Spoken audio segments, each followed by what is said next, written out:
प्रकार से श्राप मिला वो कथा को सुनाया। राजा परीक्षित को अभिमान था, मरा हुआ सर्प लेकर के महात्मा के गले में डाले तो आनंद हो रहा था कि देखो अब महात्मा जी की समाधि लगी है, अब जब सांप गले में है तो अभी डर करके भागेंगे। परंतु वही राजा जब श्राप मिला तो उस समय दौड़ते दौड़ते महात्मा की शरण में आया। कब आया? आया शरण ठोकरें जग की खाकर, आया शरण ठोकरें जग की खाकर, आया शरण ठोकरें जग की खाकर, आया शरण ठोकरें जग की खाकर। हटूंगा प्रभु तेरी दया दृष्टि पाकर, हटूंगा प्रभु तेरी दया दृष्टि पाकर, आया शरण ठोकरें जग की खाकर, आया शरण ठोकरें जग की खाकर। याद दुख में आती है, पहले मगन हो सुखी नींद सोया, सब कुछ पाने का सपना संजोया। पहले मगन हो सुखी नींद सोया, सब कुछ पाने का सोया। मिला तो वही जो, मिला तो वही जो आया लिखा कर, आया शरण ठोकरें जग की खाकर, आया शरण ठोकरें जग की खाकर। राजा परीक्षित को कथा सुनाना जब प्रारंभ किया तो राजा परीक्षित से कहा, राजन जित आसन जित श्वासो जित संगः जित इंद्रियः। कथा सुनते समय भगवान में अपना मन लगा रहे, ऐसे सुखपूर्वक बैठ करके भगवान की कथा को सुनना। मैं तुम्हें सृष्टि के प्रारंभ में आदि शक्ति भगवती जगदम्बा ने जो सृष्टि की रचना की है, इसमें हर व्यक्ति के जीवन में दुख आते हैं। ऐसा कोई व्यक्ति नहीं जिसके जीवन में दुख न आए। सुखानि कर्माणि करोतु लोको। हर व्यक्ति चाहता है कि मेरा जीवन में सुख हो, ये कोई नहीं चाहता कि मेरे जीवन में दुख आए। परंतु सुख आए चाहे ना आए, पर दुख जरूर आता है, कोई ना कोई दुख हर व्यक्ति को। और एक बात और राजा परीक्षित को सुनाया, ये जो संसार जहाँ तुम आए हो इसका नाम तुम्हें पता है? राजा परीक्षित ने कहा नहीं पता। अच्छा, यहाँ जितने बैठे हैं अपने को पता है? इसका नाम है दुखालय। ये जो संसार है इसका नाम है दुखालय। यहाँ जीवात्मा अपने पहले जन्म के कर्मों का फल भोगने के लिए आता है। अच्छा ये बता, जहाँ भोजनालय है वहाँ भोजन मिलेगा, जहाँ पुस्तकालय है वहाँ पुस्तक मिलेगी, और जहाँ औषधालय है वहाँ दवाई मिलेगी, और जहाँ दुखालय है वहाँ दुख तो मिलेगा ही। फिर अपने को क्या करना चाहिए? बोले दुख से मत घबराना पंछी, ये जग दुख का मेला है। ये चाहे भीड़ बहुत अंबर में, उड़ना तुझे अकेला है।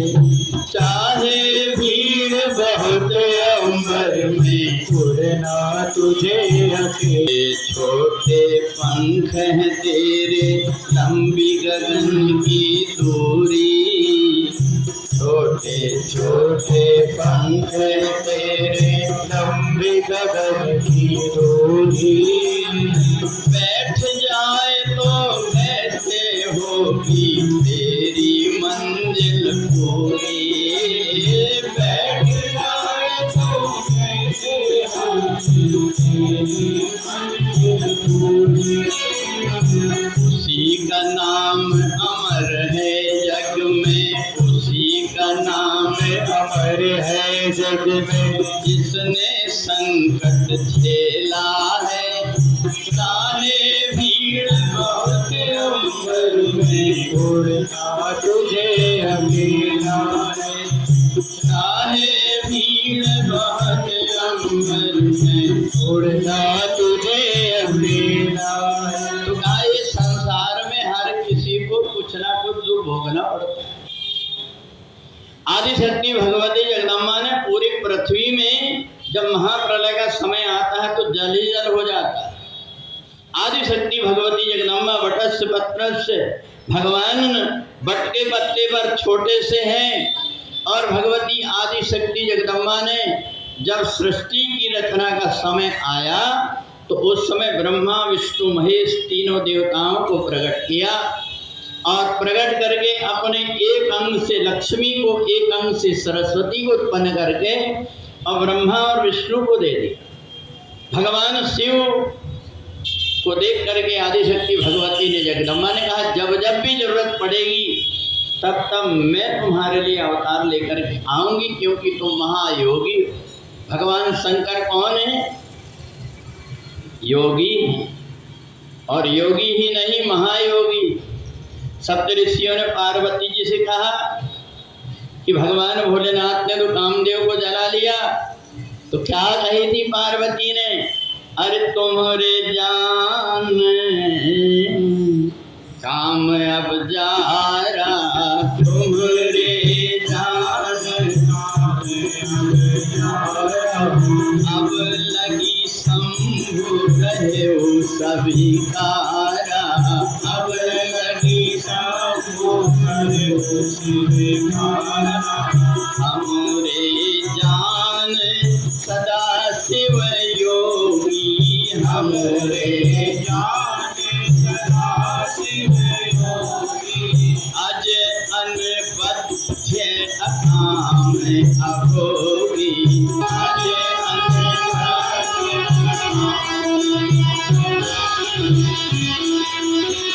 जब सृष्टि की रचना शुरू किया तो 10 पुत्र उत्पन्न किए, 10 कन्या उत्पन्न हुई, उनका आपस में विवाह कर दिए, परंतु वो सबकी सब ध्यान मार्गी, संतान नहीं बढ़ रही थी। ब्रह्मा जी ने अपने एक अंग से मनु को और एक अंग से शत्रुपा को उत्पन्न किया, जिनसे 3 बेटियां हुई, देवहूति, आकुति और प्रसूति, और 2 बेटे उत्पन्न हुए। एक का नाम था उत्तानपाद और दूसरे का नाम प्रिय। तो ये जब संतान हो गई तो उस समय पर मनु ने ब्रह्मा जी से कहा पितामह ये तो बताइए कि अगर कोई बहुत सारी संतान उत्पन्न कर दे और कोई रोजी नहीं, रोजगार नहीं, रहने की जगह नहीं, तो क्या करे? बोले ये बताओ कि पानी ही पानी पूरी पृथ्वी में है, हम रहें तो कहाँ रहें? उसी समय भगवान ब्रह्मा की नाक से छींक आई और इतना बड़ा एक जीव प्रकट हुआ, और वो जीव जब प्रकट हुआ तो धीरे धीरे देख करके वो बड़ा रूप धारण कर लिया। वो कौन थे? भगवान नारायण ही थे, जो 12 अवतार लेकर के आए। भगवान 12 इसलिए प्रकट हुए कि पृथ्वी जो पानी के अंदर डूबी हुई थी उनको लाने के लिए गए, और जैसे गए तो उसी समय पर एक भयंकर राक्षस नारद जी के सामने आ गए। नारद जी देख करके भागने लगे, पकड़ लिए। कहाँ भाग रहे? बोले हम महात्मा आदमी भजन पूजन करते हैं, हमको ये लड़ाई झगड़ा आता नहीं। तो उसने कहा कि ये बता तुमको कुश्ती लड़ना आता है? तो नारद जी ने कहा नहीं नहीं, हमको वीणा बजाना आता है, हम कुश्ती उश्ती नहीं लड़ता, इतना जरूर हमको लड़ना नहीं आता पर लड़ाना जरूर आता। अच्छा लड़ाना आता तो बताओ हमारी बराबरी का कोई पहलवान। तो राजा परीक्षित ने कहा गुरुदेव ये तो बताइए कि ये जो राक्षस है जिसने नारद जी को पकड़ लिया था, ये राक्षस कौन है? बोले ये राक्षस कौन है? हिरण्याक्ष। ये हिरण्याक्ष कौन है? बोले कश्यप की पत्नी थी दिति। एक बार अपने पति से कहने लगे कि सब माताओं की गोद में बेटा देख करके मेरे को दुख होता है, अब मेरे को भी संतान चाहिए। तो कश्यप ऋषि ने कहा देवी मैं तो कई बार कहा था परंतु तुमने संतान की इच्छा नहीं की। बोले नहीं अभी मेरे को संतान चाहिए, अब मेरे मन में इच्छा उत्पन्न हो अभी चाहिए। कश्यप ऋषि ने कहा पागल हो गई, संध्या का समय है, मेरे हाथ में जल लेकर के संध्या पूजन करने जा रहा। बोले नहीं अभी ही मेरे को संतान चाहिए, नहीं तो मैं श्राप दे दूंगी। कश्यप ऋषि ने सोचा परमात्मा की जैसी इच्छा, और उसी समय पर दिति गर्भवती हो गई। जब गर्भ धारण की तो गर्भ में 100 वर्ष तक के बालक बाहर ही न निकले। सारे देवता घबरा गए। देवताओं ने कहा ये कौन है? बोले ये वही है भगवान के पार्षद जय और विजय। सनत कुमार के श्राप के कारण ये राक्षस बने हैं परंतु बाहर नहीं आना चाह रहे और इसलिए 100 वर्ष तक के पेट में ही है। अब हमें ही लाने के लिए कोई उपाय करना पड़ेगा। तो सुखदेव जी ने राजा परीक्षित से कहा कि सनत कुमारों ने श्राप दिया था जय और विजय को कि तुम 3 जन्म तक राक्षस बनो। तो यही पहले जन्म में क्या बने? हिरण्याक्ष और हिरण्यकश्यप। तो ये जो हिरण्याक्ष था इसने आकर के नारद जी को पकड़ लिया। नारद जी ने तो छूट करके भाग गए। ये भगवान बाराह की प्रतीक्षा करने लगा, जा करके झूम गया। भगवान ने कहा मैं पृथ्वी को ऊपर लेकर के आ जाऊं, ऊपर लेकर के आए परंतु ये पूंछ में लटक गया कि भाग न जाए। बाहर आकर के जब युद्ध हुआ तो भगवान ने जैसे ही हिरण्याक्ष को पटका और उसकी छाती फाड़ करके उसके प्राण निकल गए। हिरण्यकश्यप को पता लगा कि मेरा इतना बलवान भाई मारा गया, अब तो वो भगवान नारायण से दुश्मनी रखे। तो सुखदेव जी कहते राजन राक्षस कौन होता पता है? ये माँ नहीं मात पिता नहीं देवा, माँ नहीं मात पिता नहीं देवा, माँ नहीं मात पिता नहीं देवा, नहीं मात पिता नहीं देवा, साधुन सन करवा वही सेवा,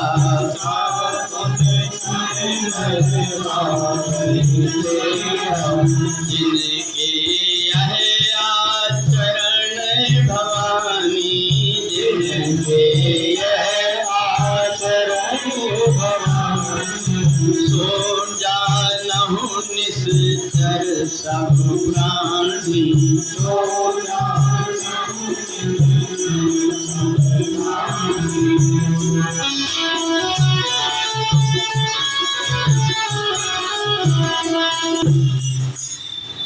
सुखदेव जी ने राजा परीक्षित से कहा राजन राम भजत बिटिया भली, ऐसी बेटी जो परमात्मा की भक्ति में अपने आप को लगा दे, उसके आचरण बिगड़ने का कोई सवाल ही नहीं उठता, जो अपने आप को परमात्मा से जोड़ लेते।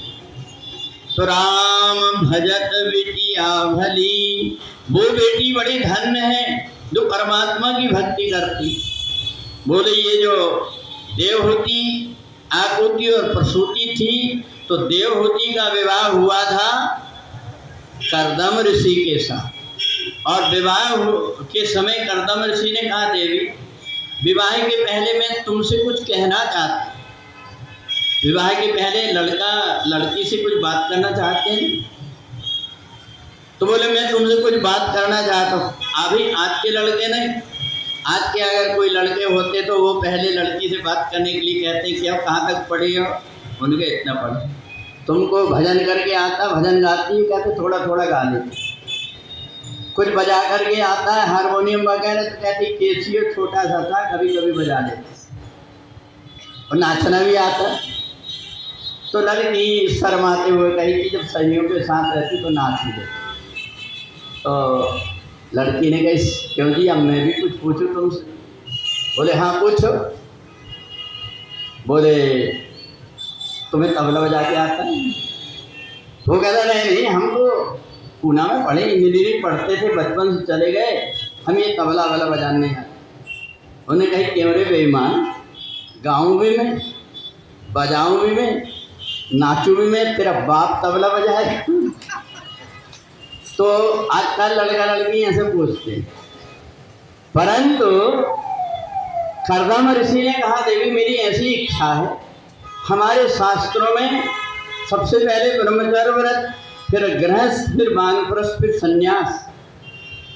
तो मैं विवाह उसी शर्त में करूँगा कि एक बेटा हुआ और मैं संन्यास ले। अब मनु भी सोचने लगे कि अगर मेरा दामाद संन्यास ले लेगा तो बेटी क्या करेगी। परंतु बेटी ने कहा मेरे को मंजूर है, मेरे को ऐसा ही पति चाहिए जो धर्म पत्नी पति कहलाने के लिए, जब मैं धर्म पत्नी कहलाऊं तो वो भी धर्म से जुड़ा हुआ हो। तो जो शादी के समय ऐसी बात करता है, तो उस समय देवहूति और कर्दम से पहले बेटा नहीं हुआ, पहले 9 कन्याएं ही कन्याएं हुई। और जब 9 कन्या हुई तो 10वां एक बेटा हुआ जिसका नाम था कपिल देव। भगवान के अवतार में जिनका वर्णन आता है, कपिल देव, जिन्होंने सांख्य शास्त्र अपनी माता देवहूति को सुनाया था। माँ ये संसार क्या है पता है? एक पेड़ 10 पक्षी बैठे निस्वर करत गुजारो, प्रात चुगे ढूंढे सब प्रद गई, को बैरी को काको प्यारो। माँ ये संसार में आकर के संसार में मोह मत लगाना। क्यों कि हर किसी को एक ना एक दिन छोड़ करके जाना पड़ता है। जिंदगी में हजारों का मेला जुड़ा, ये हंस जब भी उड़ा तो अकेला उड़ा। जिंदगी में हजारों का मेला जुड़ा, जब भी उड़ा तो अकेला उड़ा।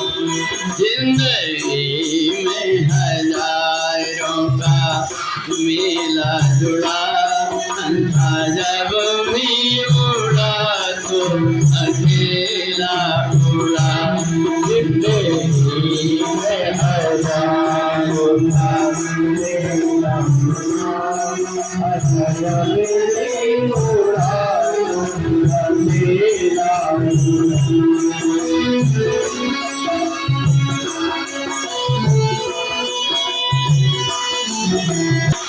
ना वो राजा रहे ना वो रानी रही, कहने सुनने को सबकी कहानी रही। ना वो राजा रहे ना वो रानी रही, कहने सुनने को सबकी कहानी। पत्नी से भी पति का नाता रहा, हंसा जब भी उड़ा तो अकेला उड़ा। जिंदगी में हजारों का मेला जुड़ा, हंसा जब भी उड़ा तो अकेला उड़ा।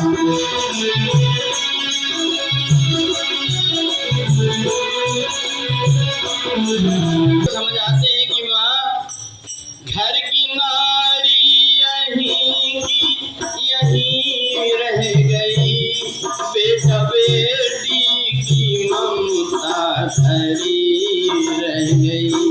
घर की नारी यहीं की यहीं रह गई, बेटा बेटी की ममता धरी रह गई।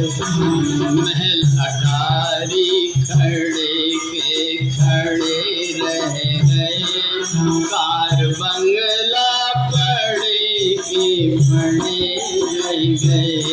कि पता न कि हंसा ये कब उड़ चला, हंसा जब भी उड़ा तो अकेला उड़ा। जिंदगी में हजारों मेरा जब भी उड़ा तो अकेला में हजारों का मेला जुड़ा, हंसा जब भी उड़ा तो अकेला उड़ा। जिंदगी में हजारों का मेला जुड़ा, हंसा जब भी उड़ा तो अकेला उड़ा।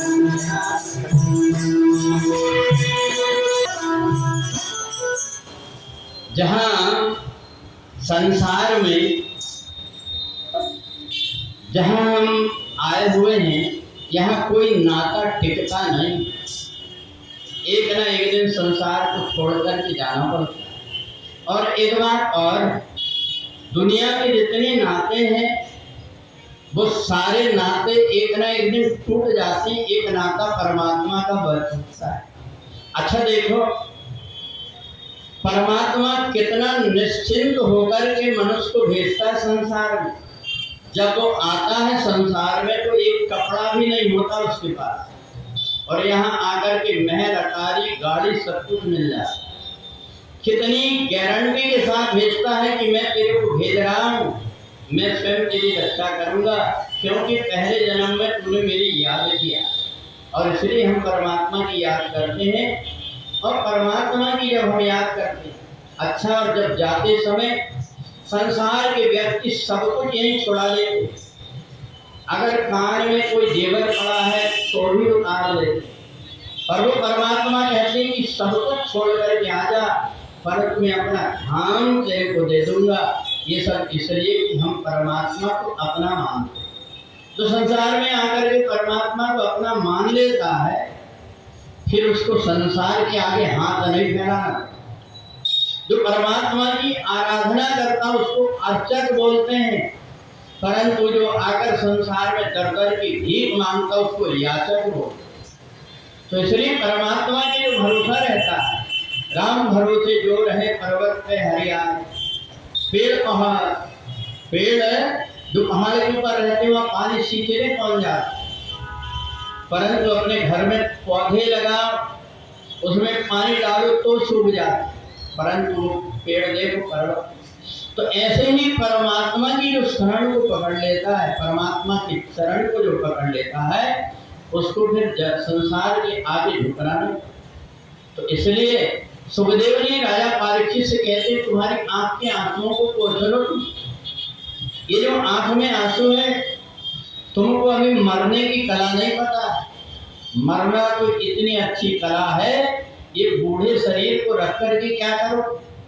ये शरीर अंगम गलितम, ये पूरा शरीर गल रहा है। मृत्यु तो वो है जो नया पौधा फिर से पैदा कर देती है। इसलिए तुम मृत्यु से मत डरो। मृत्यु से अज्ञानी व्यक्ति डरता है। और एक बात और, कपिल देव अपनी माँ को गोद में बैठ करके कहते हैं, माँ न जायते मृते वा कदाचिन नायम भूत्वा भविता वा न भूया अजो नित्या शाश्वतोयम पुराणो न हन्यते हनुमाने शरीर। शरीर मरता है पर ये जीवात्मा कभी मरता नहीं। अब तो माँ बड़ी निश्चिंत हो गई, अपने बेटे को गले से लगाया, पीछे लौट करके देखा तो कपिल देव के कर्दम ऋषि आसपास के परिक्रमा घूम घूम करके कर रहे हैं और परिक्रमा करके खड़े होकर के कहा, देवी अब जो मैंने वचन दिया था वो पूरा हो गया, अब मैं जा रहा हूँ। तो देवहूति को ज्ञान हो गया था।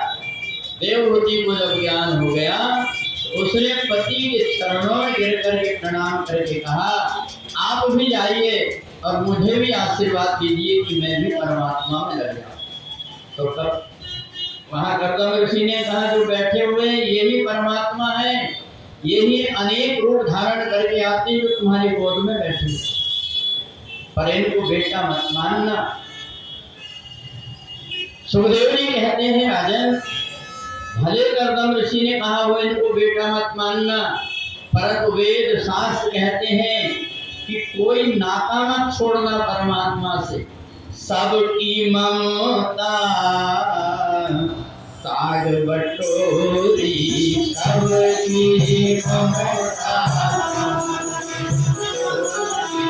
सबकी ममता साग बटोरी, सबकी ममता साग बटोरी।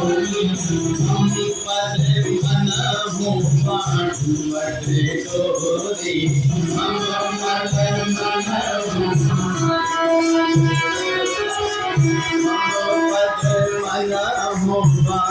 पद मनहु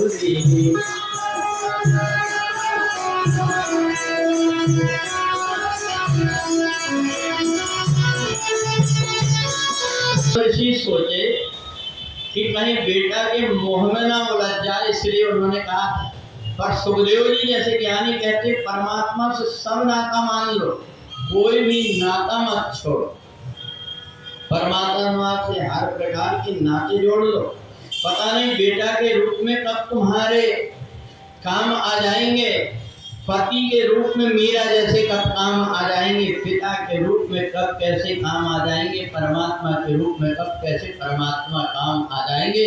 इसलिए सबकी ममता ताग बटोरी, जिन जिन से जितना प्रेम करते हो, अगर परमात्मा से लगा लिए नाता तो सबका प्रेम इकट्ठा परमात्मा से हुआ और परमात्मा और अपने बीच का अंतर समाप्त।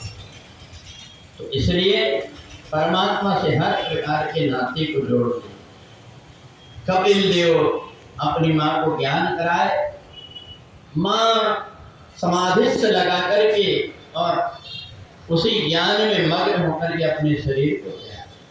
यह दूसरी बेटी थी जो रुचि प्रजापति के साथ में आकृति का ब्रह्मा विवाह हुआ, जिनसे कि नर नारी के रूप में यज्ञ पुरुष और भगवान दक्षिणा के रूप में प्रकट हुए। और तीसरी कन्या थी मनु और शत्रुपा की, जिसका नाम था प्रसूति। प्रसूति आदि शक्ति भगवती जगदम्बा की आराधना कर। एक दिन उसने बड़ा सुंदर अवसर देखा कि नवरात्रि आ रही है, घर में बढ़िया से लेकर के माता रानी का जवारे गो करके अखंड जोत जलाई और 9 दिन तक की भगवती जगदम्बा की पूजन करके माँ से प्रार्थना करने लगी, माँ अजब गजब का मैया ये दरबार है तुम्हारा, दरबार है तुम्हारा, अजब गजब का मैया जी दरबार है तुम्हारा, दरबार है तुम्हारा। यही रूप देखकर को मैया आऊं बरमारा, यही रूप देखकर को मैया आऊं बरमारा। अजब गजब का मैया जी दरबार है तुम्हारा, दरबार है तुम्हारा, अजब गजब का मैया जी दरबार है तुम्हारा, दरबार है तुम्हारा। संकट हरने वाली माँ सब पे दया बरसाती है, संकट हरने वाली माँ कितने रूप बदल के माँ भक्तों की लाज बचाती है। कितने रूप बदल के माँ तेरी कृपा से चमकेगा माँ हर संसार हमारा। तेरी कृपा से चमकेगा माँ हर संसार हमारा।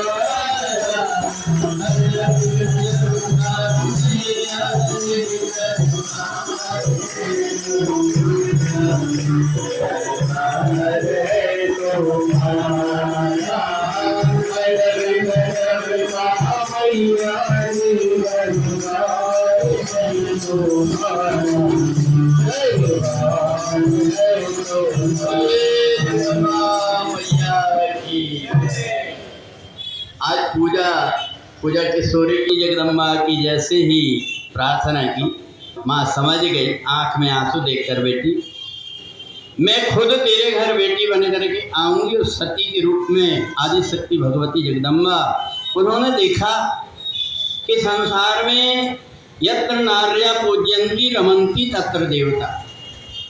कलयुग में नारियों की बड़ी दुर्दशा हो रही है और उनको इतने प्रकार के कष्ट देने के बाद में व्यक्ति के मन के अंदर दया नहीं आती, तो मैं स्वयं उनकी रक्षा करने के लिए शक्तिपीठ के रूप में अवतार लूंगी। तो माता रानी स्वयं सती बन करके आई। उन्होंने भगवान भोलेनाथ से कहा था जब जब आवश्यकता पड़ेगी तो माता रानी दक्ष की बेटी बन करके आई। पर भगवान शिव की वो तो अर्धांगिनी। इधर सती रोज भगवान शिव की अर्चना करे, सुबह से शाम तक पूजन करती रहे।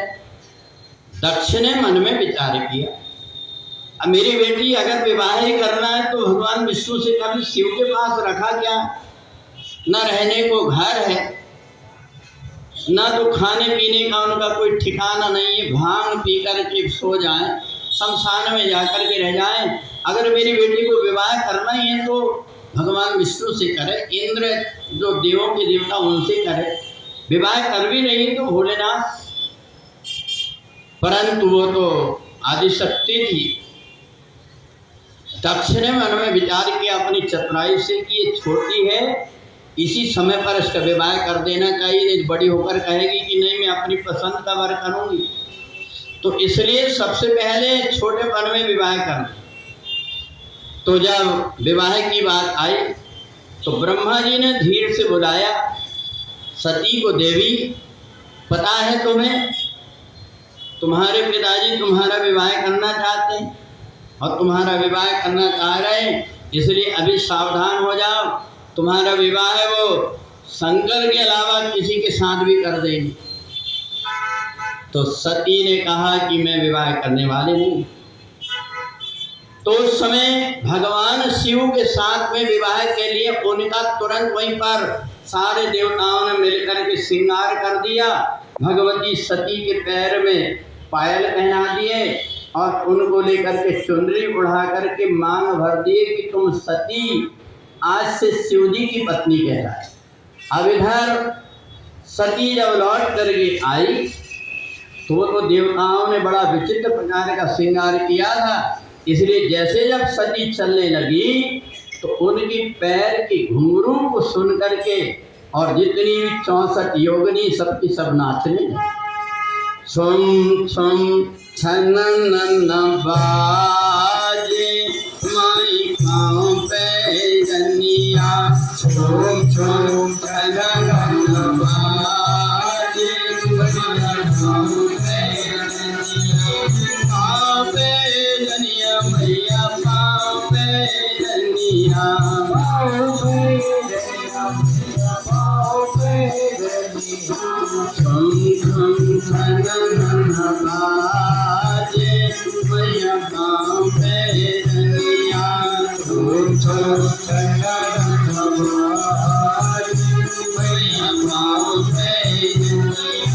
एक घुंघरू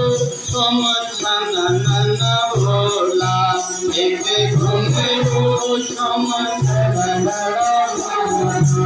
इंद्र सहित इंद्रासन डोला, इंद्र सहित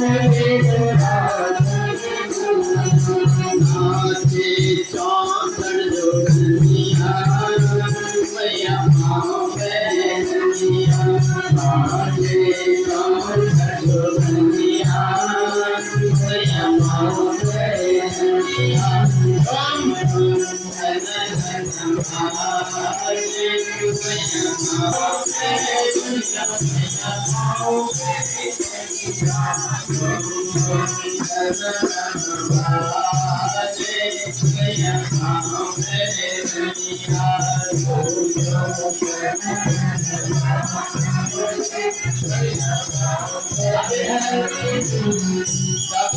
सती पहनी हुई, सती के पैर की जब पायल को देखा तो समझ गए ये तो देवताओं की करामात। तुरंत उतार करके फेंक दिया और प्रसूति से कहा आज से तुम बेटी को इधर उधर कहीं जाने मत देना, मैं तुरंत इसका स्वयंवर करता हूँ। सारे देवताओं को, यक्षों को, गंधर्वों को, सबको बुलाया, केवल भगवान शंकर को नहीं। भगवान शंकर को छोड़ करके दक्ष ने सबको बुलाया। अब यहाँ सती के मन के अंदर बड़ा दुख हुआ कि मेरे पिता कितने अज्ञानी हैं, जो भगवान भोलेनाथ को पहचान नहीं रहे। परंतु दक्ष ने सती को बाध्य कर दिया। हाथ में माला लेकर के जब चली सती तो आंख से आंसू बहते जाए, किसी की तरफ नहीं देखा। जहाँ खाली जगह थी वहाँ जाकर के नीचे जमीन में बैठ गई और अपनी उंगली से ओम नमः शिवाय लिख करके जैसे ही माला डालती है वैसे जमीन धड़ाम से करके फटी और उस समय भगवान भोले शंकर भगवान की जय। सती ने जो माला जमीन में डाली थी वहीं से फाड़ करके शिव जी प्रकट हो गए और उनके गले में जब माला पड़ गई तो सब देवता फूलों की वर्षा करने लगे, भगवान शिव की जय जयकार करने लगे। दक्ष ने कहा ये शिव की जय जयकार कैसे हो रही? प्रसूति ने कहा शिव मत कहा, सम्मान पूर्वक श्री श्री 1008 बोल लगा करके बोलो। बोले क्यों? बोले वो आपके दामाद बन गए, वो देखो बेटिया। भगवान भोलेनाथ और सती दोनों आ रहे हैं दक्ष से आशीर्वाद लेने के लिए। पर शिव जी का रूप कैसा है? भोले शंकर का रूप निराला, गले में नाग डाला, लहराए चले आ रहे।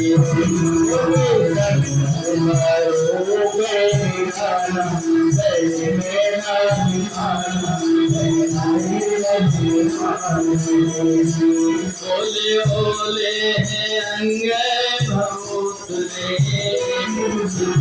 लहराए चंदा की रोशनी। ओले ओले अंग भूतले, शर्माए चंदा की रोशनी।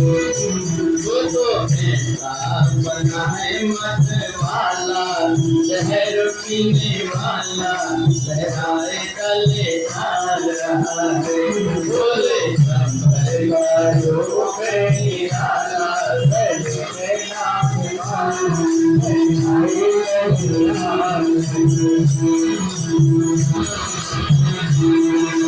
शंकर भगवान की। दक्ष ने भगवान शिव को जितनी गाली दे सकता था उतनी गाली दिए। भगवान शिव वहीं से दक्ष को प्रणाम करके, मेरी पत्नी के पिता हैं श्री मेरे भी पिता तुल्य हैं, भगवान भोलेनाथ प्रणाम करके चले आए। थोड़े दिन में दक्ष ने यज्ञ किया। उसी यज्ञ में सती ने अपने प्राणों का त्याग किया और इसलिए भगवान भोलेनाथ फिर से सती के शरीर को अपने कंधे पर लेकर के जब चले तो भगवान विष्णु के सुदर्शन चक्र ने शरीर के काट काट करके टुकड़े कर दिया 51, और वो जहां जहां गिरे वहां पर शक्तिपीठ बने। बोले जगदम्बा मैया की जय। राजा परीक्षित ने सुखदेव जी से पूछा, गुरुदेव ये बताइए कि क्या परमात्मा से हम नाता जोड़े तो परमात्मा कभी हमारे पुत्र बन करके आ सकते? बोले हाँ। जो कर्दम ऋषि और देवहूति की बेटी थी जिसका नाम था अनसुईया,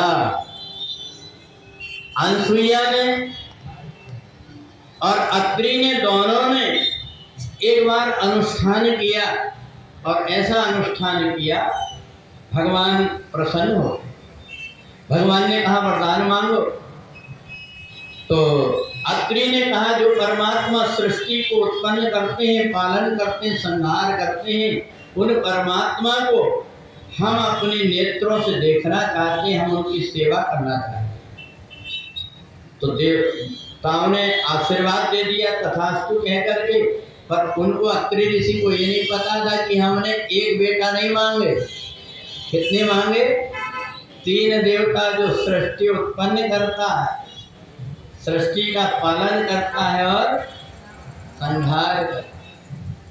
तो इसलिए अनसुईया माता के यहाँ एक नहीं बल्कि 3 बेटे उत्पन्न हुए, तीनों की तीनों, ब्रह्मा विष्णु और महेश, ये तीनों की तीनों बेटा बन करके आए। तो राजा परीक्षित ने कहा ये तो इनकी तो पत्नी है, ब्रह्मा की सरस्वती है, लक्ष्मी की कौन है? विष्णु की लक्ष्मी है, और भगवान शिव की सती और पार्वती ये पत्नी है।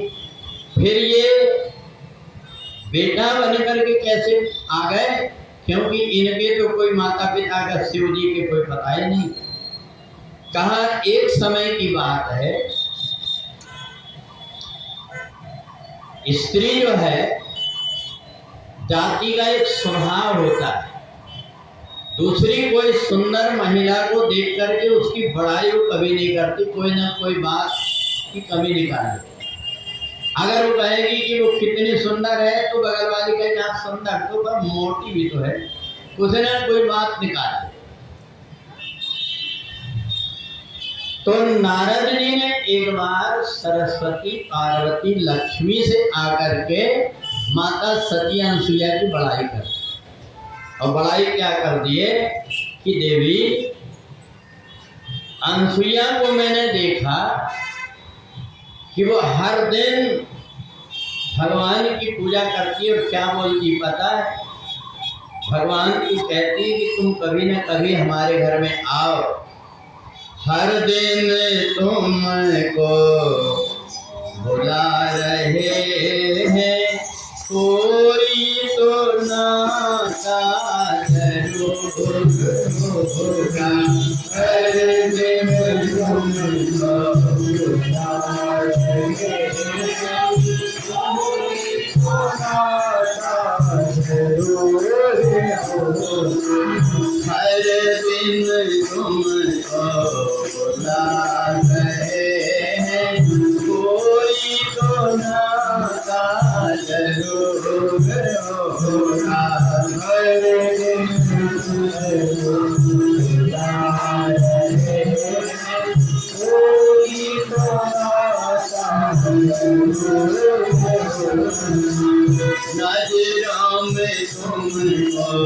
बिठाना आए, मेरी नजर का कसूर होगा, नजरों में तुमको बिठाना आए, मेरी नजर का कसूर होगा, तुम्हीं को मेरे माता पिता हो, तुम्हीं को मेरे बंधु सखा हो, तुम्हीं तो मेरे माता पिता हो, तुम्हीं तो मेरे बंधु हर नाते हमने तुम संग जोड़े, कोई तो नाता निभाना होगा।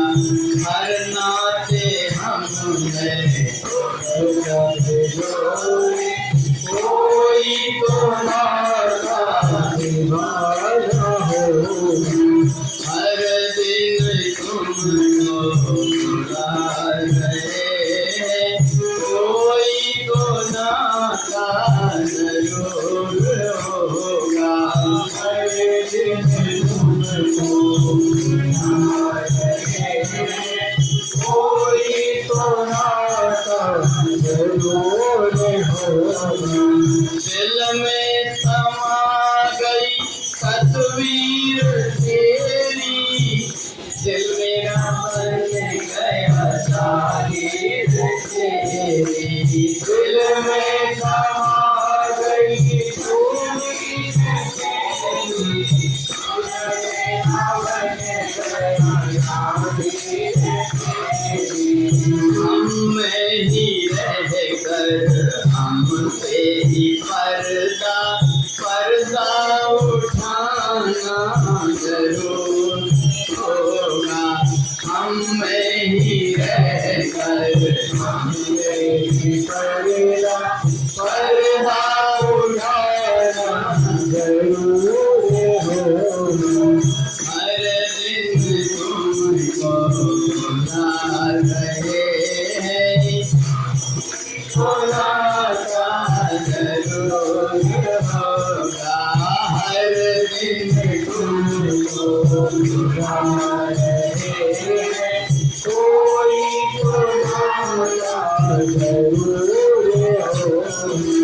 नजरें भी मेरी तरस रही है, दर्शन दिखाना नजरें भी मेरी तरस रही है, दर्शन दिखाना। अब इधर तीनों देवियां क्यों सुनने वाली बोले, देवी पता है पृथ्वी में सती अनुसुईया माता को सब लोग महान सती मानते। पार्वती ने कही खबरदार, दुनिया में सती अगर हूं तो केवल मैं हूं, मेरे अलावा कोई सती नहीं हो सकती। तो नारद जी ने कहा नहीं, अब तुम्हारा नाम दूसरे नंबर में चला गया। कौन सा है? मात प्रथम था और क्या याद है? पति देवता स्तुति में मात प्रथम की जगह द्वितीय तौरे, अब दूसरे नंबर में आ गई। पार्वती ने कहा देखना, अब मैं भी अपना प्रभाव दिखाती हूँ, मैं भी शक्ति ज्यादा है। उन्होंने भगवान शंकर के गले से नाग निकाल करके जैसे फेंका अत्रि ऋषि के ऊपर। अब देखती हूँ सती का क्या प्रभाव होता है। माता सती ने जैसे देखा तो तुरंत हाथ जोड़कर खड़ी हो गई और वो नाग तुरंत फूलों का हार बन। अब तो घबरा गए। भगवान भोलेनाथ से कहा कि आपको कुछ करना पड़ेगा, मेरी लाज रखने के लिए उसके पतिव्रत धर्म को नष्ट। भगवान भोलेनाथ ने कहा वो रोज तो बुला रही हैं, कोई ना कोई बहाना से जाना पड़ेगा। तीनों महात्मा का भेद बना करके पहुंच गए और जाकर के भिक्षा मांगने लगे। भक्त माता भिक्षाम दे। अब इधर जैसे ही भिक्षा मांगने लगे तो उसी समय पर माता अनुसुईया बाहर निकली और निकल करके जैसे देखा तीन महात्मा खड़े हैं, फल ला करके दिया। उन्होंने कहा देवी तुम्हारी मांग में सिंदूर भरा हुआ देख करके लगता है तुम शादीशुदा और हम बाल ब्रह्मचारी हैं। हम शादीशुदा महिला से तब भिक्षा ग्रहण करते हैं जबकि वो बिना वस्त्र के होकर के और हमें अपनी गोद में बिठा लेकर के और भोजन करते। माता अनसुईया ने कहा ऐसे महात्मा आज तक के नहीं आए, आखिर के हैं कौन? आंख बंद करके जो देखा तो गदगद हो गई कि जाकर नाम सुनत शुभ होई, जाकर नाम जाकर नाम सुनत शुभ होई, जाकर नाम सुनत शुभ होई, मोरे कहे आवा प्रभु कोई, मोरे कहे मोरे कहे आवा प्रभु कोई, मोरे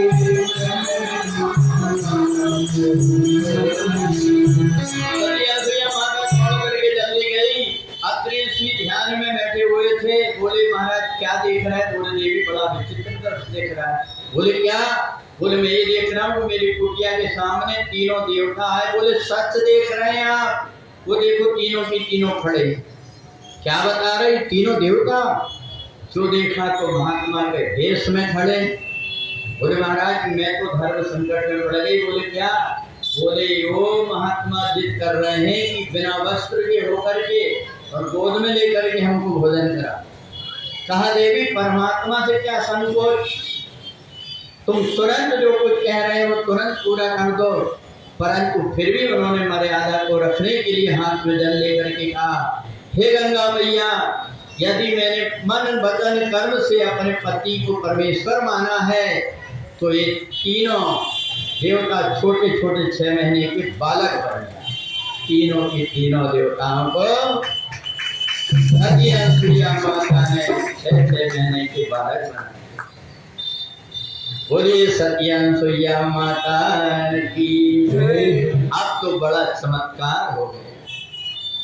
तीनों देवताओं को गोद में लेकर के माँ ने अपने आंचल का दूध पिला करके और तीनों को लेकर के झूला में डाल दिया। चित्रकूट में धूम मची है अनसुईया के अंगना और तीनों देव झूले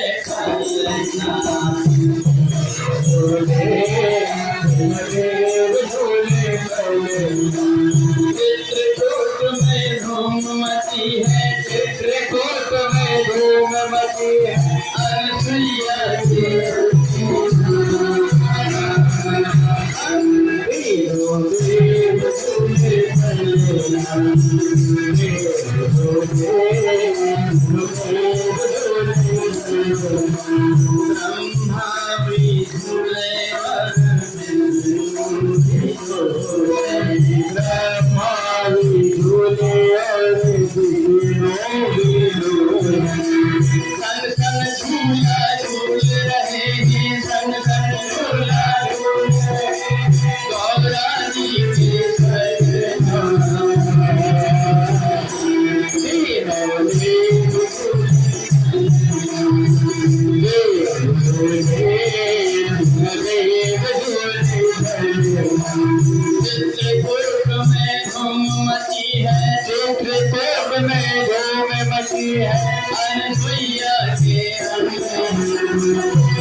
पूरे चित्रकूट में भीड़ लग गई सब जगह।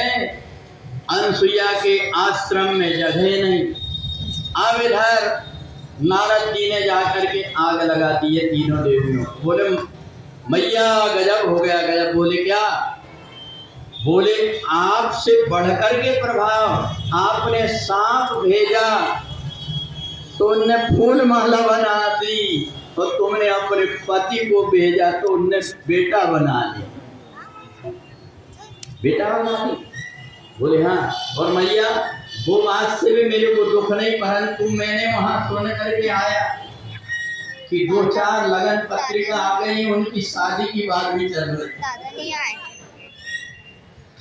अब तो तीनों की तीनों देवियां घबरा गई कि कहा अब क्या करें। तो नारद जी ने कहा अब एक ही उपाय है कि आप जाकर के क्षमा यात्रा करके सती अनुसुईया माता से अपने पति को लेकर के आए। सरस्वती ने अपन क्यों क्षमा यात्रा मांगेंगे, चलो अपन वहां से वो तीनों बालकों को उठा करके ले आएंगे, पाल पोस करके बड़े कर लेंगे। पार्वती का दूध कहाँ का पिला, बोले चिंता मत करो,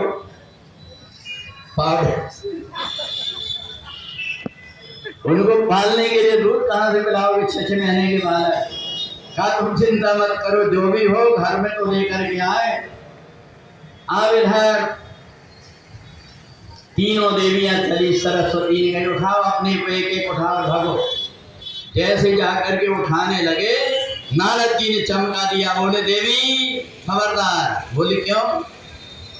बोले तीनों में से पहचानो तुम्हारे पति कौन। तीनों ने कहा चेहरा तो एक सा दिख रहा, पहचान में नहीं आ रहा। बोले देखो कल को झगड़ा हो जाएगा, अगर लक्ष्मी जी ने उठा ली भोले बाबा को, और भोले बाबा जब जाएंगे आंख बंद है और वहीं से आवाज लगाएंगे, ए गणेश की मम्मी सुन गणपति की महतारी, तुम लाओ भांग हमारी, सुन गणपति की महतारी, तुम लाओ भांग हमारी। भांग रहा न जाए और घोड़ा तुमको छोड़ दूंगे, भांग न छोड़ी। बम बोला बम बोला बम बोला, हरे भाई बोला हरे बोला हरे बोला, हरे बम बोला बम बोला हरे बोला। जो नारद जी ने कहा है मृषाना हो ही देव ऋषि भाषा, अब तो अपने को सती अनुसुईया के पास जाकर के ही मांगना पड़े। तीनों की तीनों गई और जाकर के माता के पैर में गिरने लगी, तो सती अनुसुईया माता ने गले से लगाया, बहन तुम देवियां हो, मैं तुमको जानती हूँ, तुम सरस्वती, तुम लक्ष्मी, तुम पार्वती, मैं तुम्हारे प्रणाम करके पैर पड़ रही हूँ। तुरंत जल लेकर के आकर के तीनों के चरण धोया, कहा मेरे लिए कोई सेवा बता। कहा अब तुम पहचान ही गई हो कि हम कौन हैं, तो इनको भी जानती हो कि ये कौन है, तो ये जैसे थे वैसे बना करके हमको दे। सती अनुसुईया माता ने फिर से जल लिया और जैसे छिड़के तो तीनों की तीनों देवता जैसे रूप में थे वैसी था। बोलिए भक्तवत्सल भगवान की जय हो। अब सती अनुसुईया माँ की आंख से भी आंसू बह रहे हैं और भगवान की आंख से भी आंसू क्यों बहते पता है? तुम हमको चाहो और हम न चाहें, ऐसा कभी नहीं हो सकता। तुम हमको चाहो और हम न चाहें, ऐसा कभी नहीं हो सकता। पिता अपने पालन से बिछुड़ कर सुख से कभी नहीं रह सकता।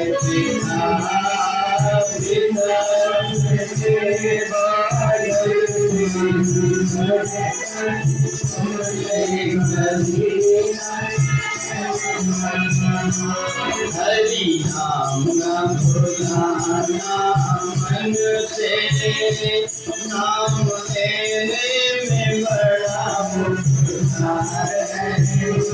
सारी दुनिया बनाई भगवान ने, मर लो तो बेड़ा राम नाम में बड़ा गुनाह था, घाटा कभी नहीं हो सकता। राम में बड़ा गुनाह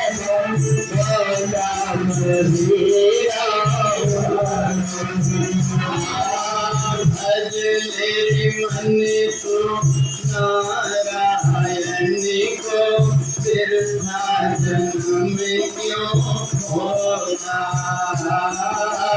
भजने स्मृति को नारायण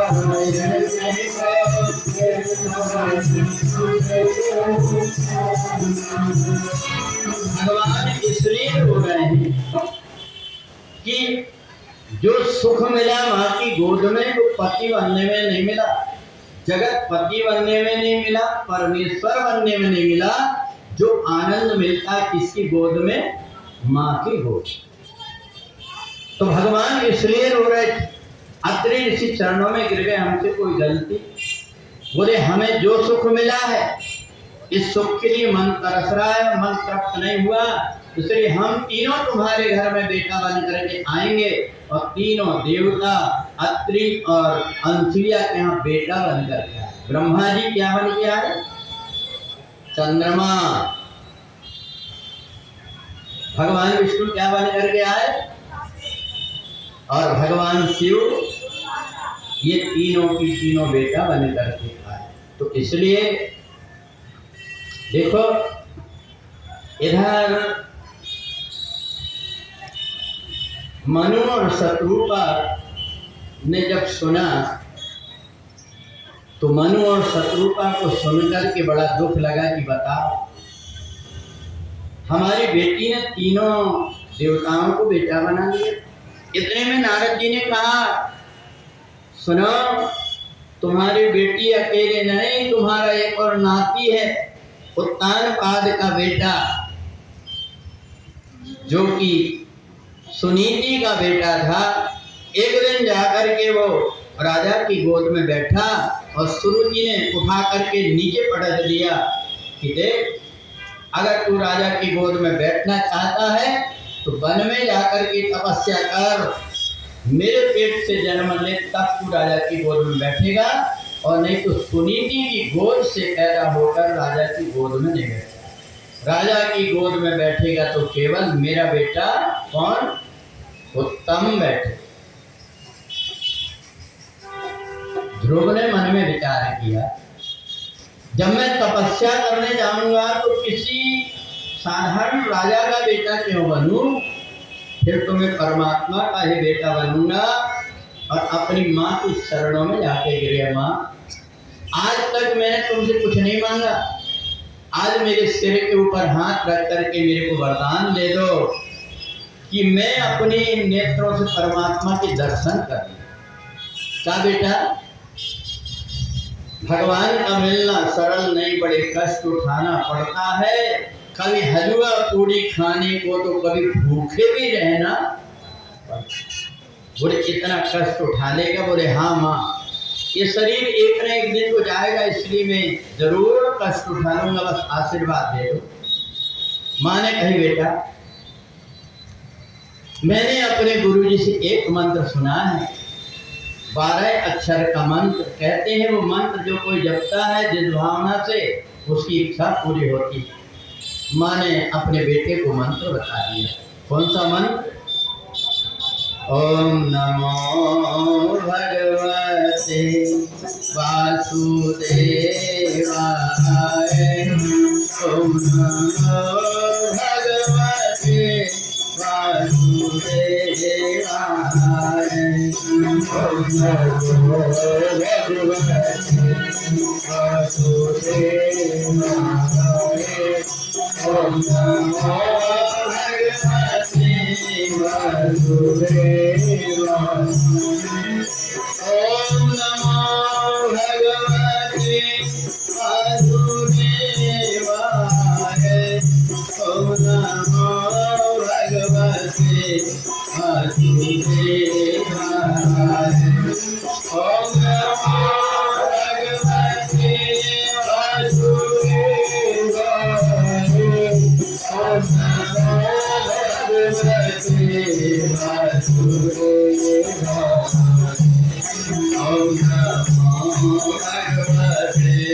वासुदेवाय, ओम नमो भगवते वासुदेवाय, ओम नमो भगवते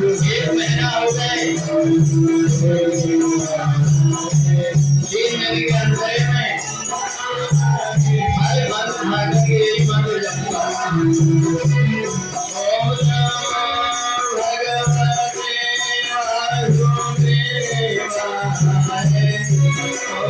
नमो भगवते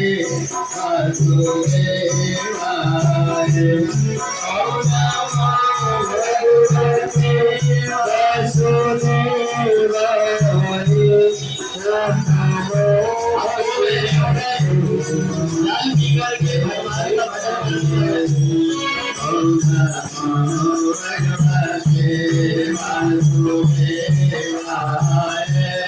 ओम नमो भगवते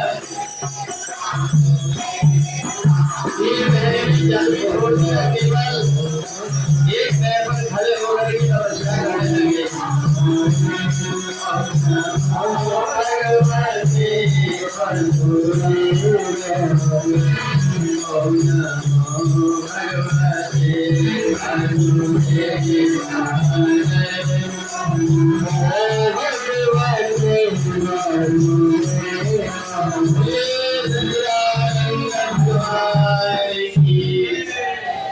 चार महीने में ही ध्रुव ने भगवान को अपने सामने प्रकट कर दिया।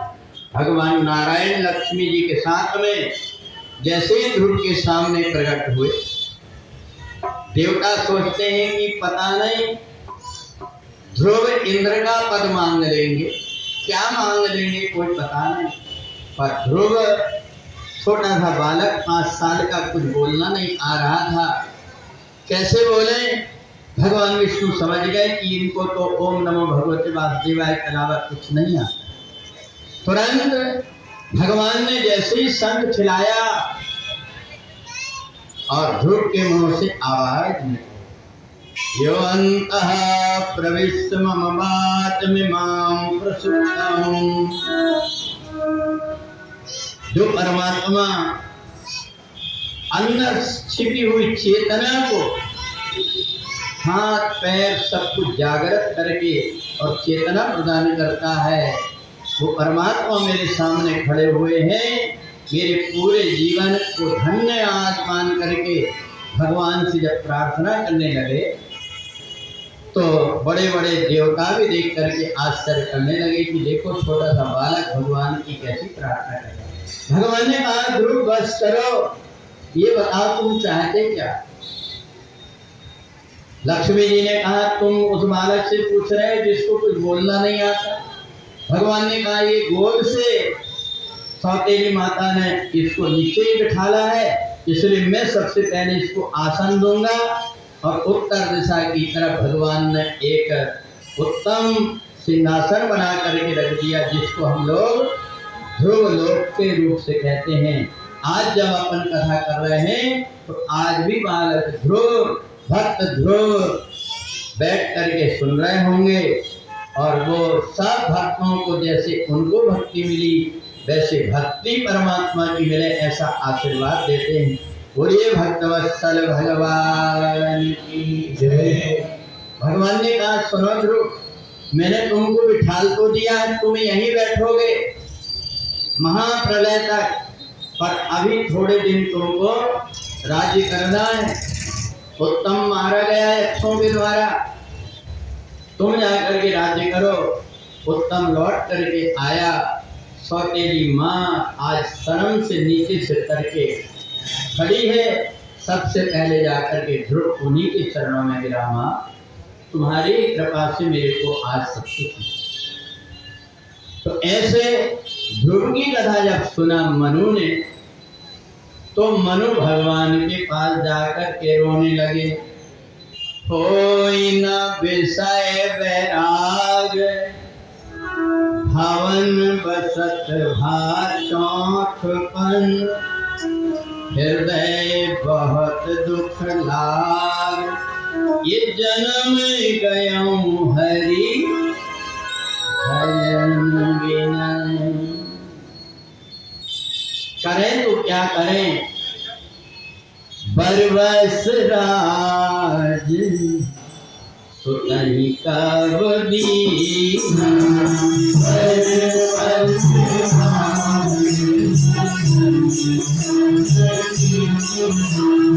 नारी समेत गवन बन मीना, नारी समेत महादेव जाई धेनुमती तीरा,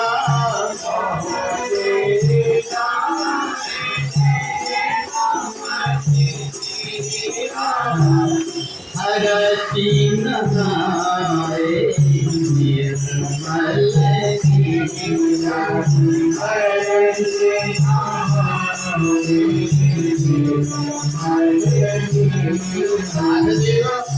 हम भगवान के पास हम भी रोते हैं, पर इसलिए रोते हैं कि हमारा छोटा नहीं हो रहा है, हमारे बेटा बेटियों को नौकरी चाकरी नहीं लग रही है, हमारे घर में धन की कमी, इसलिए रोते और मनुष्य इसलिए रो रहे हैं कि जन्म गयऊं हरि, भगवान की भक्ति के बिना जन्म गया।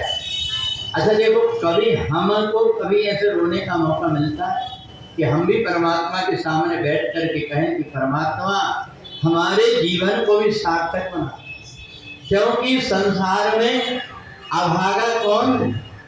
केचित बदन की धनहीन जनोज धन्या। कुछ लोग कहते हैं जिस बात धन नहीं वो व्यक्ति अभागा। केचित बदन के पुत्रहीन जनोज धन्या। कुछ लोग कहते हैं जिनकी संतान नहीं वो व्यक्ति अभागा है। वेद व्यास का सब गलत बोलते, बोले फिर व्यासो वदंती सकल शास्त्र सारम और हरि भक्ति बिन सकल जन जघन्या। तो सबने कहा वेद व्यास से हम कैसे मान लें? बोले हमारी बात नहीं मानते, भगवान शंकर का सील लगा हुआ कागज बताते तुम। कौन सा? अरे सुनहु कुमाते लोग अभागी, सुनहु कुमाते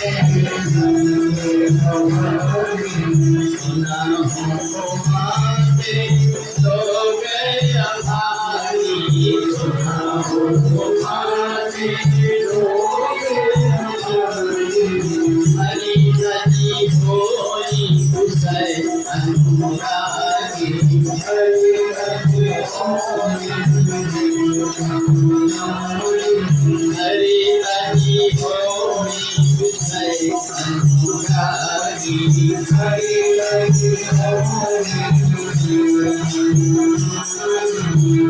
भगवान शंकर कहते हैं जो परमात्मा की भक्ति नहीं करता वो व्यक्ति कौन है? अभागा है, भाग्यहीन है, जो परमात्मा की भक्ति नहीं करता। अब ये जब मनु और शत्रुपा पहुंचे, कहाँ पहुंचे? नैमिषारण्य में, और वहां जाकर के ओम नमः भगवते वासुदेवाय का जाप करने लगे। 23,000 वर्ष तक की जब तपस्या किए तो ब्रह्मा विष्णु महेश कई बार आए, मना कर दिया हमको कुछ नहीं चाहिए तुमसे। उस समय भगवान ने आकाशवाणी की। मनु और शत्रुपा ने कहा कि नहीं, हमको आकाशवाणी से कुछ नहीं मतलब।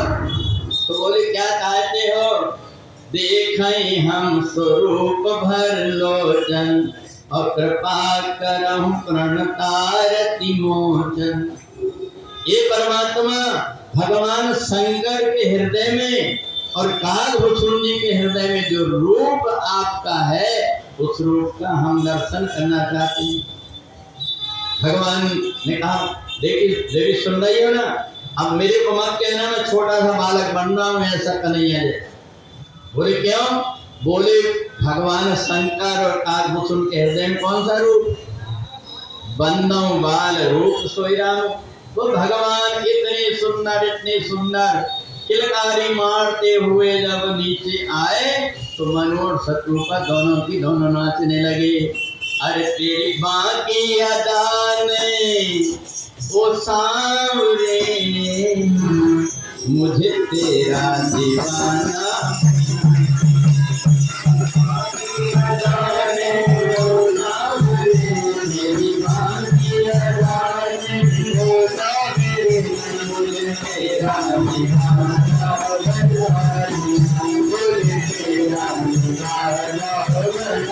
तेरी माँ की अदाने ओ सामने, तेरी माँ की अदाने ओ सामने, मुझे तेरा दीवाना बना दिया, मुझे तेरा दीवाना बना दिया।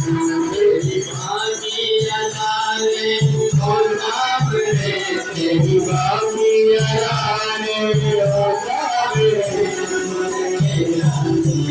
बाकी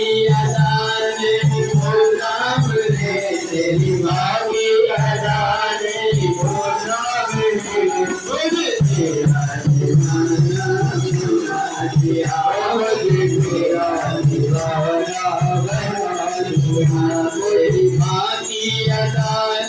ओ सामने, तेरी बाकी अदाने ओ सामने, मुझे तेरा दीवाना बना दिया, मुझे तेरा दीवाना बना दिया। तेरी बाकी अदाने ओ सामने, तेरी बाकी अदाने ओ सामने, मुझे तेरा दीवाना बना दिया, मुझे तेरा दीवाना बना दिया। तेरी लगे पागल थी वो खाली खाली, पागल थी वो खाली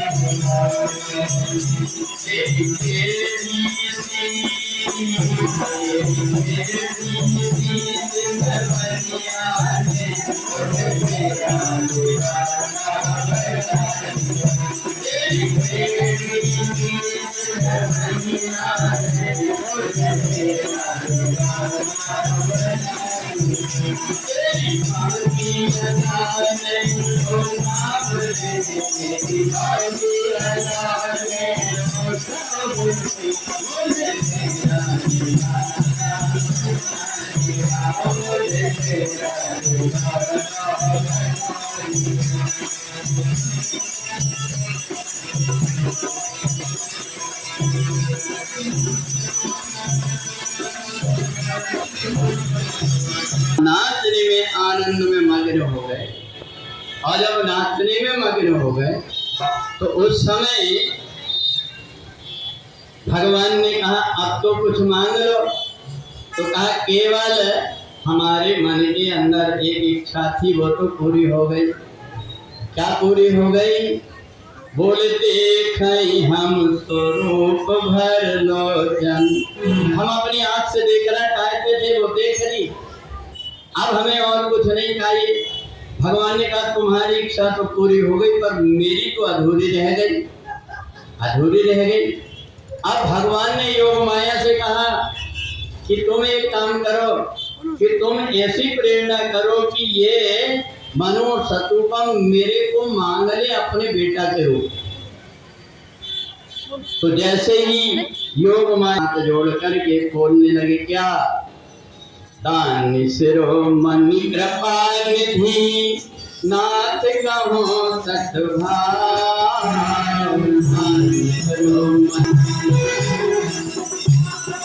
तुम्हारी समान है। अच्छा, मानो शत्रुपा ने क्या मांगा? साहू तुम्हारी समान सुत। कहा मैं तुम्हारे जैसे बेटा चाहता हूँ।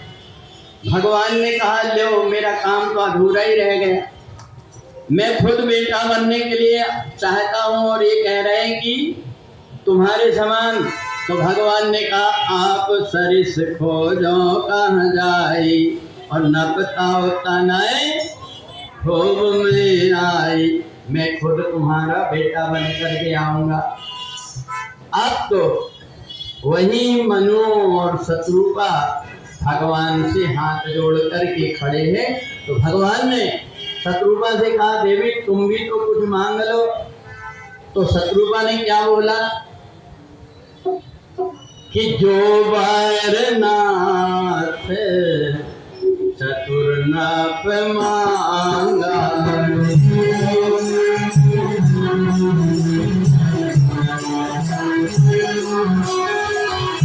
कोई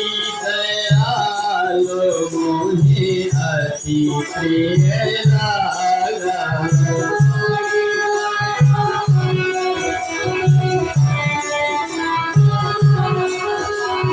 कोई दयालु मोहि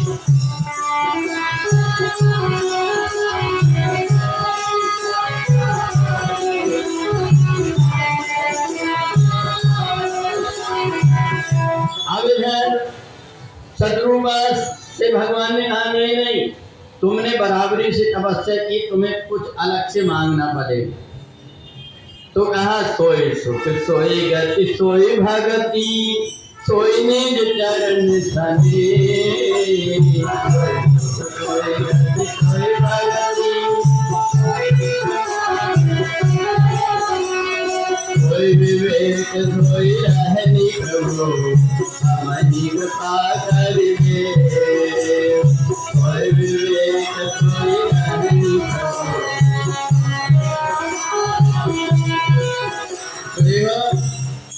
मनु और शत्रुपा ने जैसे ही वरदान मांगा, वो थोड़े दिन तक के जाकर के स्वर्गलोक में रहे और फिर वही अयोध्या में आकर के राजा दशरथ और कौशल्या के रूप में आए।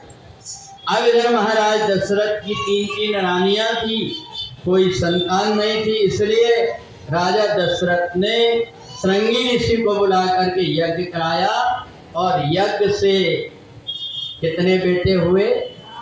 4। तो इधर सुखदेव जी राजा परीक्षित को बताते हैं कि मनु और शत्रुपा के मन में जो दुख था, वो दुख दूर करने के लिए भगवान स्वयं उनके बेटा बन करके आए और आज अयोध्या में वही बधाई हो रही है।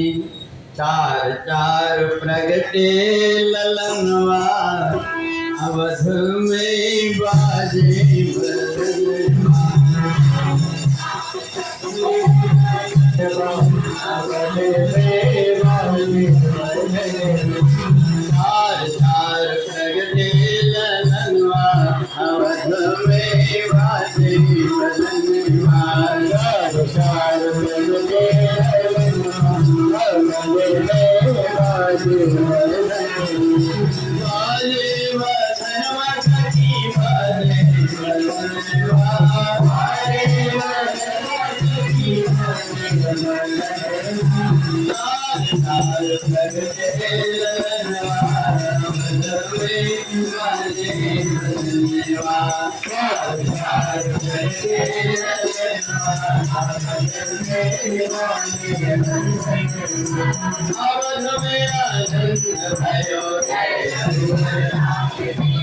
अवध में आनंद भयो जय रघुवर राम की जय रघुवर राम की जय रघुवर राम की जय रघुवर राम की। अवध में आनंद भयो जय रघुवर राम की। अवध में आनंद भयो जय रघुवर की जय रघुवर राम की जय रघुवर राम की जय रघुवर राम की जय रघुवर राम की। अवध में आनंद भयो जय रघुवर राम की। अवध में आनंद भयो जय रघुवर राम की। अवध में आनंद भयो जय रघुवर राम की।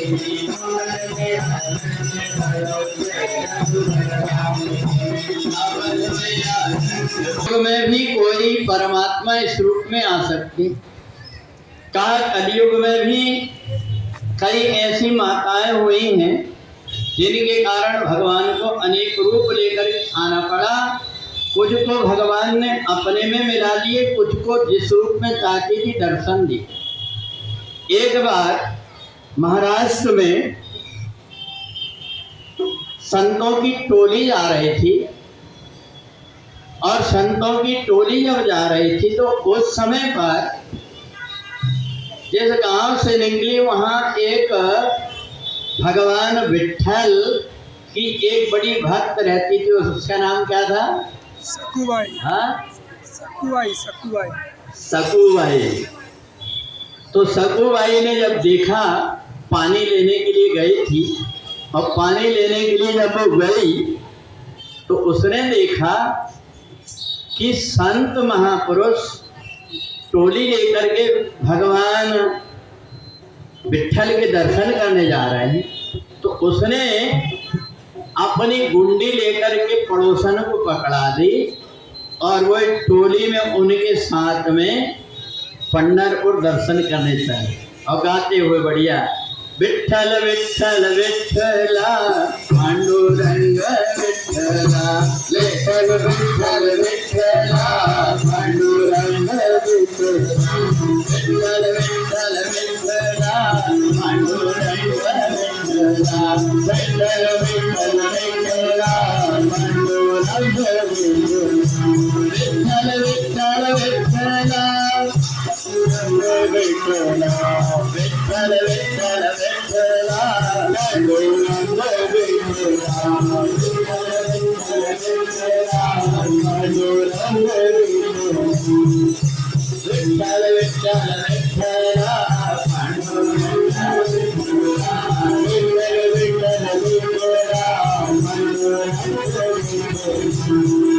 विट्ठल विट्ठला पांडुरंग विट्ठल, विट्ठल विट्ठला पांडुरंग विट्ठल, विट्ठल विट्ठला पांडुरंग विट्ठला,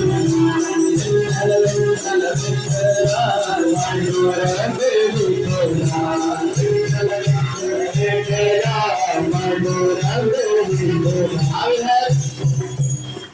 सकुबाई की जो सास थी, वो सकुबाई की जो सास थी बड़ी खतरनाक।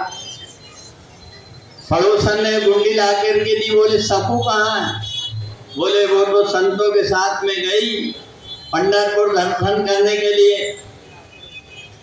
लड़के को कहीं जा जरा उसको चोटी पकड़ करके घसीट के लेकर के आना। और जैसे चोटी पकड़ करके घसीट करके लेकर के आया पति ने, तो कहा इसको बांध दे खम्भे से, 3 दिन तक के खाने पीने को नहीं देंगे। अब वहाँ बांध दिए। जब बांधे तो उस समय पर सकुबाई भगवान विट्ठल का जब ध्यान करने लगी तो रात में भगवान विट्ठल खुद आ गए। कहे सकुबाई तेरे को बांध दिए फिर भी तू मेरा नाम ले रही? बोले नहीं, मेरी पंढरपुर जाने की इच्छा है। तो भगवान ने कहा एक काम कर, मैं तेरा रूप धारण कर लेता हूं और तू यहाँ से सीधी पंढरपुर दर्शन करने के लिए चले जा। तो भगवान ने स्वयं सकुबाई बन गए और सकुबाई बनकर के भगवान, और जब पहुंचे वहां तो अपने आप को बांध लिए भगवान ने, और सकुबाई तुरंत वहां से भाग करके भगवान विट्ठल के दर्शन करने गए। और संतों की टोली में जब जाकर के मिली तो बड़े आनंदित हो रहे थे। उस समय पर सारे संतों के बीच में नाच नाच करके गा रहे, विट्ठल विट्ठल विट्ठला पांडुरंग विट्ठला, विट्ठल विट्ठल विट्ठला। सकुबाई जब इतनी मगन हो गई तो भगवान विट्ठल के चरणों में जाकर के समा गई। अब जब समा गई, सब लोगों ने देखा कि सकुबाई गिर करके उसके प्राण निकल गए। अब इसको ले जाएगा कौन? एक काम करो, अब इसकी मट्टी यहीं करके हड्डी ले जा करके दे दे। तो सकुबाई को जला करके उसकी हड्डी ले जा करके जब दिए तो वहाँ पर 3 दिन के बाद सकुबाई को जब खोल दिए, भगवान स्वतः विट्ठल सकुबाई बन करके बंधे थे, जब खोले तो सास ने कही अब गलती नहीं करेगी। बोले नहीं करूँगी, चल भोजन बना। तो भगवान इतना सुंदर भोजन बनाए तो सकुबाई की सास चाट चाट करके थाली खाए। पति भी कहे मम्मी आज तक के कभी नमक ज़्यादा बना देती थी, कभी कच्चा चावल रख देती थी, इतना अच्छा भोजन बनाती है, ऐसा लगता है कि पेट भरता नहीं। तो सास ने कही अरे बेटा मेरी भी तो वही दशा। बोले तेरे पिताजी से कोई, पिताजी ने भी कहा आज तक के तेरी मम्मी ने नहीं बनाई जैसा भोजन बनाई सकुबाई। बोले लगता है तूने हाथ बांधा तो इसके हाथ ही बदल गए। अब वो तो भगवान भोजन बनाते। अब 3-4 दिनों के बाद में जब गांव के लोग लौट करके आए और आकर के वो मटकी में हड्डी फूल ला करके दिए, कहा तुम्हारी बहू नहीं रही, विट्ठल भगवान के पास प्राण निकल गए, ये हड्डी लेकर के तुम अंतिम संस्कार करो। बोले पागल हो गए, हमारी बहू तो अंदर अभी भोजन बना रही, रोज हमको भोजन बना खिला रही। बोले नहीं, सच बता रहे हो, हमारे सामने तुम्हारी बहू के प्राण निकल गए। बोले चलो हम दिखाते बहू। जो जा करके देखे तो वहाँ कोई। आप तो सबके सब बड़े परेशान हो गए। तब उनके दिमाग में आया कि सकुबाई के रूप में हमारे घर में और कोई नहीं था, वही विट्ठल भगवान थे। सब की सब पंढरपुर गए। तो आज भी भगवान की भक्ति में कितना आनंद है कि भगवान अपने भक्तों के लिए कोई भी रूप धारण करे। तो ये मैंने आपको भगवान राम के जन्म की कथा सुनाया। अब 10 मिनट में मैं आपको मनु की तीसरी बेटी थी जिसका नाम था क्या,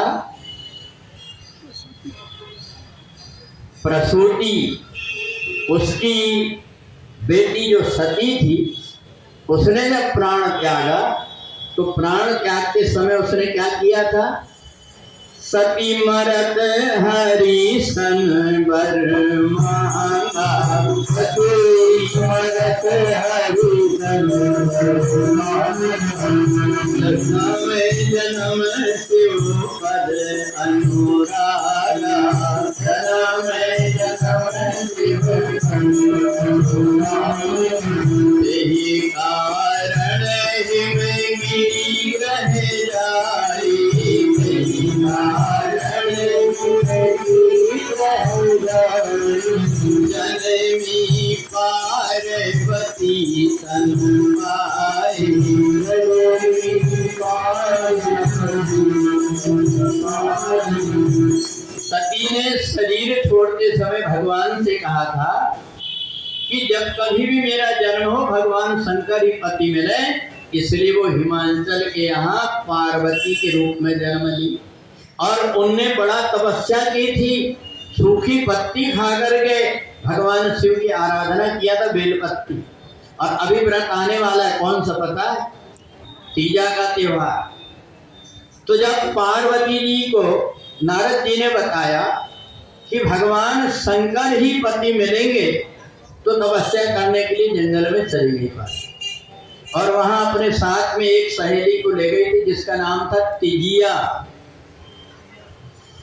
तो जब भगवान भोलेनाथ ने देखा पार्वती की तपस्या, तो प्रकट होकर के दर्शन दिए।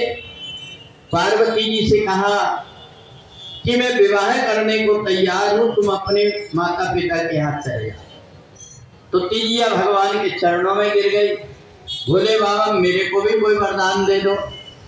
तो शंकर जी ने कहा जाओ, आज से मैं वरदान देता हूं कि भादो मास के शुक्ल पक्ष की तीज के दिन आज मैंने आकर के पार्वती की इच्छा को पूरी किया हूं, तो आज से ये व्रत तुम्हारे तीजा के नाम से जाना जाएगा। तुम्हारा तिजिया नाम है, इसलिए तीजा के नाम से जाना जाएगा। जो भी माता बहनें इस व्रत को करेंगी उनके ऊपर मेरी कृपा बनेगी।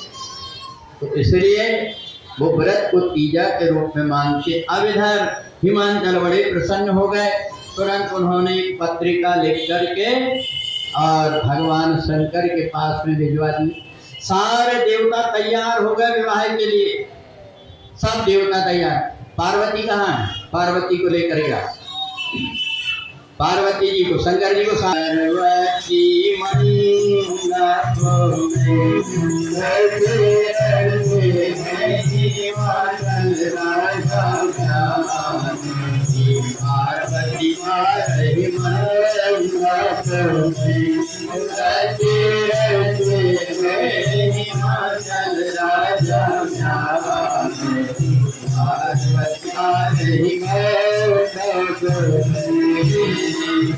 पार्वती पार्वती के कानों में कुंडल विराजे, पार्वती के कानों में कुंडल विराजे।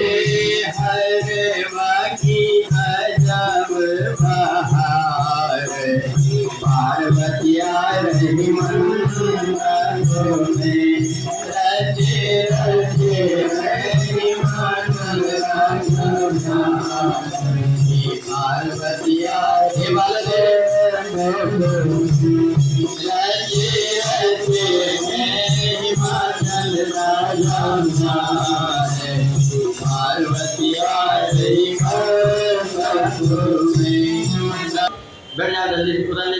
वैसे बैठे। भूत प्रेतों ने कहा भोले बाबा दूल्हा तो बन जाओ। तो शंकर जी ने कहा हम कौन दूल्हा से कम दिख रहे हैं, हम तो दूल्हा बने बनाए। बोले नहीं ऐसा नहीं, उस समय पर तुमको मोर मुकुट लगाना पड़ेगा, सब प्रकार से तैयार हो जाओ। तो भगवान शंकर को भूत प्रेत तैयारी करने लगे। शिवई शंभो गण करहि सिंगारा, शिवई शंभो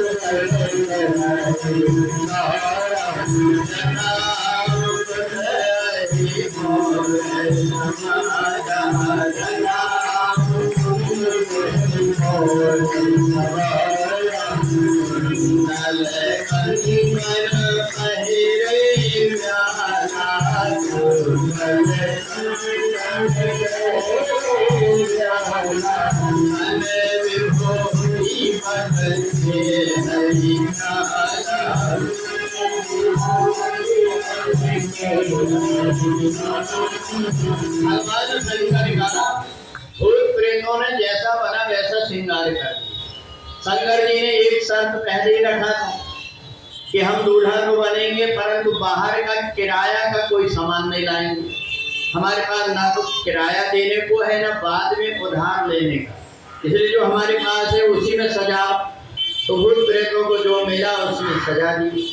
एक ने कहा यार सब तो तैयारी हो गई पर एक आध कोई टावेल आवेल हो तो चड्डी जैसे पहना, दूल्हा लेकर के जा रहे हैं वैसे अच्छा नहीं लगेगा।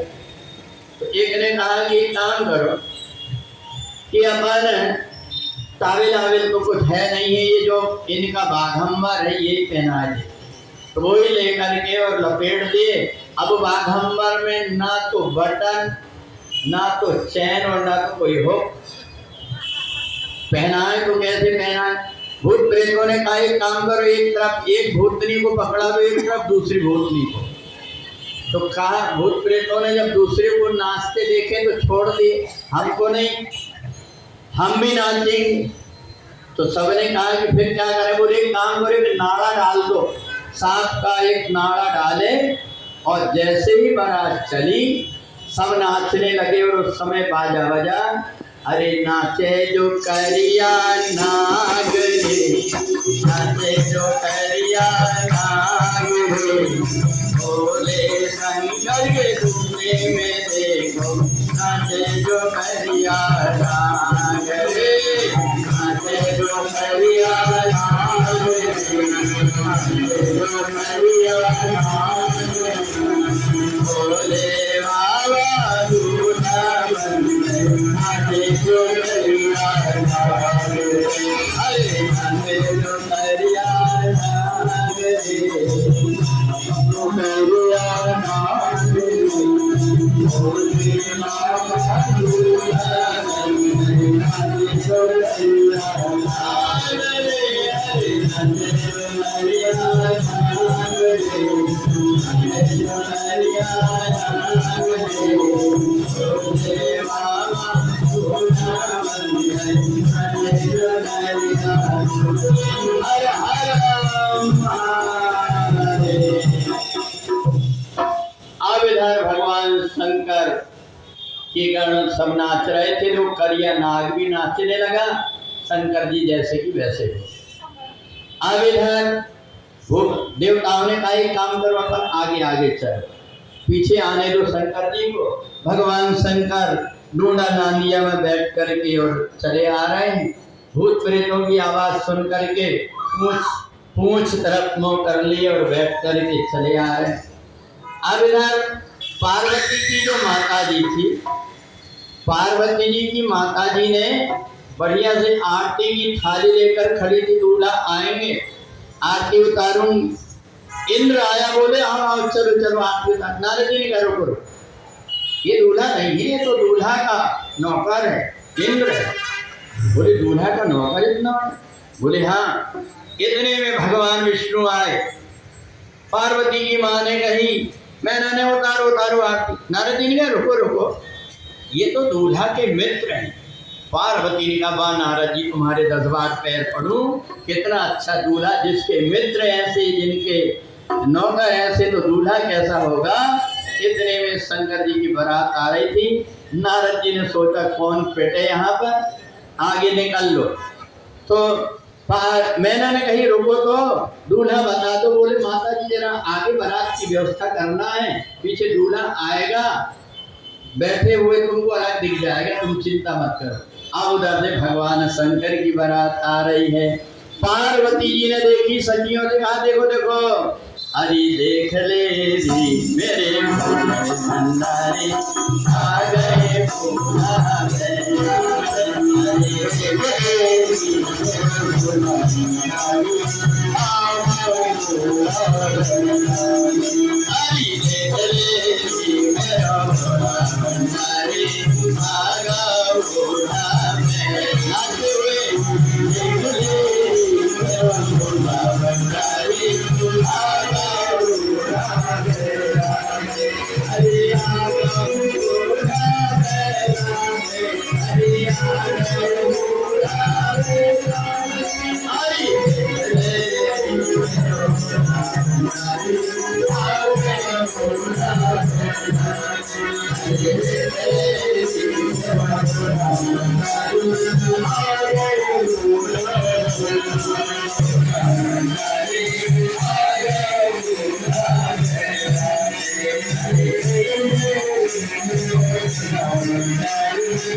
चल गए नचले बोल नहीं माने, चल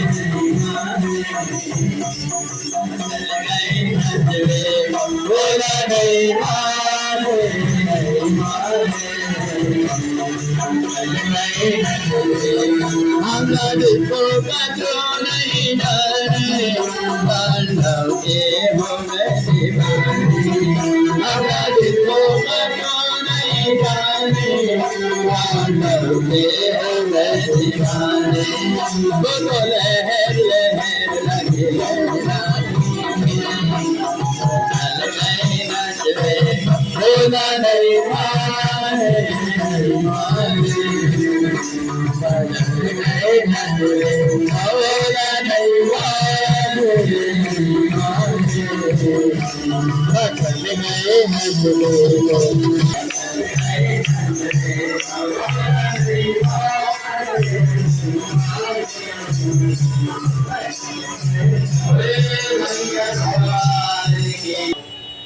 बोले बाबा नींद तो दे दो तब शादी होने दूंगी।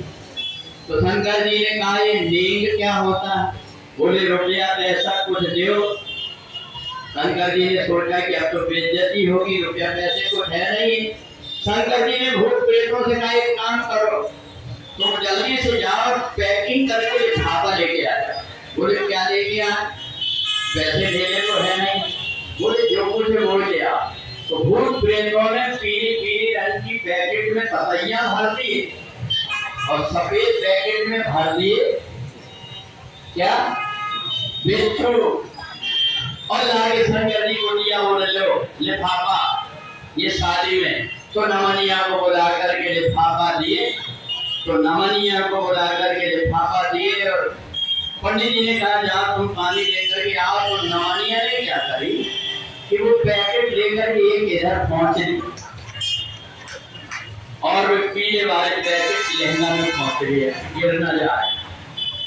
और जब चली पानी लेने चली तो वो पतैया वाली पैकेट फट गई। और नमनिया को जब काटना शुरू करी तो नामन ऐसे कूदे। शंकर जी ने भूत प्रेतों से कहा कि भैया ये कूद क्यों रही? बोले ये डिस्को डांस। अब नामन कूदे तो ब्लाउज में थी वो बिच्छू की पैकेट। तो सखियों ने देखी कि ये बिच्छू ततैया उठा करके फेंक रही है, तो वो समय पर सारी जितनी भी बैठी हुई थी वो सब मंडप छोड़ के भागने लगी। शंकर जी का भाग क्यों नहीं? भूत प्रेतों ने ये नहीं बताया कि हमने लिफाफा में क्या रखे दिए। एक ने कहा कि तुम क्यों नहीं आ रही हो देखने के लिए? बोले क्यों? बोले बड़ी विचित्र बारात है, देखने काहे न चलो रे, देखने काहे न चलो। बोले श्रीवर शंकर की बारात आ गई, देखने काहे न चलो रे, काहे न चलो। बोले श्रीवर शंकर की बारात बूढ़े बैल खाए सवारी किए मथुरा बूढ़े बैल खाए सवारी किए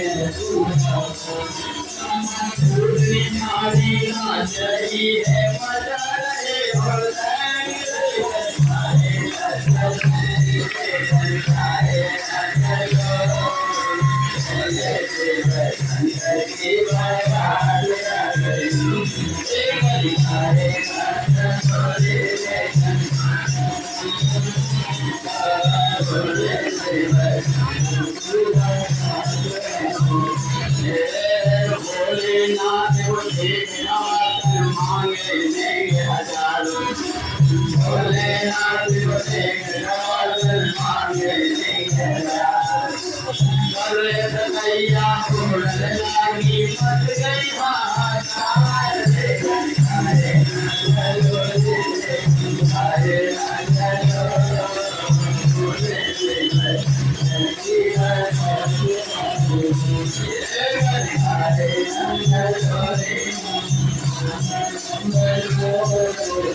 भगवान की। जैसे भगवान शंकर पार्वती जी का विवाह हुआ, इसी के साथ में कथा का विश्राम